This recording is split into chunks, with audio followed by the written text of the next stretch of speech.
Ucup yang lapar diam-diam mencuri kebab untuk ia makan. Sambil santai menikmati kebabnya, Ucup memperhatikan dua orang yang tengah transaksi obat-obatan ilegal, tapi bukan narkoboy. Tiba-tiba Ucup dihampiri seekor dogi yang lapar, dan sepertinya menginginkan kebab itu, sehingga Ucup melempar jauh makanannya agar dogi pergi.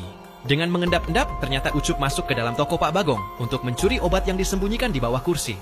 Tetapi saat melarikan diri, Ucup malah tertangkap Pak Bagong. Saat obat itu diambil, ternyata Pak Bagong digigit oleh dogi untuk menolong Ucup. Melihat kesempatan itu, Ucup mengambil kembali obatnya dengan jurus melarikan diri. Ucup kemudian memberikan makanan kecil kepada dogi sebagai tanda terima kasih. Selain itu, Ucup bermain bersama dogi melempar barang agar diambil kembali. Mengetahui jam sudah sore, Ucup bergegas pulang ke rumahnya sambil diikuti dogi. Ucup memiliki ayah yang sedang sakit, di mana penyakitnya itu akan akut di sore hari. Dan obat yang Ucup curi merupakan obat penenang untuk penyakit ayahnya. Keesokan harinya, Ucup kembali mengawasi toko Pak Bagong yang masih tutup. Namun di waktu yang sama terlihat Cungkring datang untuk menemui Pak Bagong lewat pintu belakang. Tetapi saat itu Cungkring terlihat diusir. Mengetahui Pak Bagong ada di dalam, ia pun dijebak Ucup dengan mengetuk pintu yang seolah-olah itu perbuatan si dogi.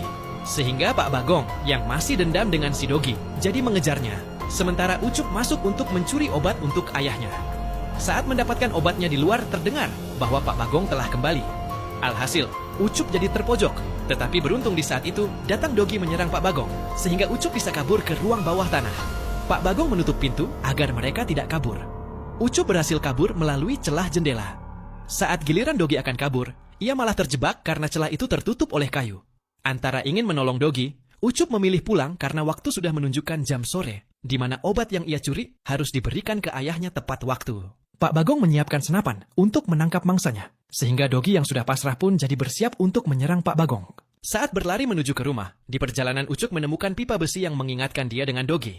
Alhasil, ia pun jadi balik lagi untuk menyelamatkan dogi dengan menggunakan pipa di tersebut.